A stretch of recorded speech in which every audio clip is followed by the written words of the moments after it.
সুটকাবাড়ি চেনেন তো আপনারা সবাই? চেনেন তো? তো সুটকাবাড়িকে বলে ফেলেছিলাম ওরা একটা মিনি বাংলাদেশ। তৃণমূল কংগ্রেস খেপে গেল, বাবারে বাবা।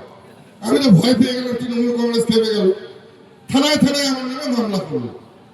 কিন্তু এর একটা ভালো ফল হলো, হঠাৎ করে দেখি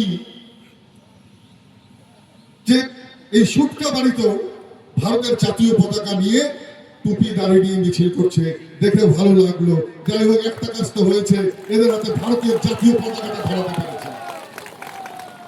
আবার হঠাৎ আমাকে একজন কুচবিহার শহরের নাগরিক বলছে যে দাদা এইটা কেমন কাজ করলেন আপনি?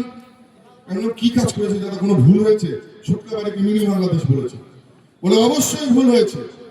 যারা পাকিস্তান জিতলে পরে সারা রাত ধরে বোমাবাজি করে, আপনি পাকিস্তানের সাথে তুলনা না করে বাংলাদেশের সাথে তুলনা করবেন, ওরা মন খারাপ করবে না তো কি খুশি হবে? যাই হোক, আমি সুটকাবাড়ির লোকের কাছে ক্ষমা চেয়ে নিচ্ছি, আপনাদেরকে বাংলাদেশের সাথে তুলনা করেছি। আগামীতে কখনো বক্তব্য দিতে গেলে পরে নিশ্চিত ভাবে আপনারা যে দেশকে ভালোবাসেন, যে দেশের খেলোয়াড়দেরকে ভালোবাসেন, ক্রিকেট খেলা হলে পরে যে দেশের জয়ে আপনারা উল্লাসিত হন, সেই দেশের সঙ্গে তুলনা করব। চিন্তা করবেন না, দুঃখের কিছু নেই। যাই হোক, বক্তব্যকে দীর্ঘায়িত করব না, শুধু এতটুকুই বলবো, লড়াইটা খুব কঠিন। হিন্দুদের এক থাকতে হবে। এক থাকবেন তো আপনারা সবাই?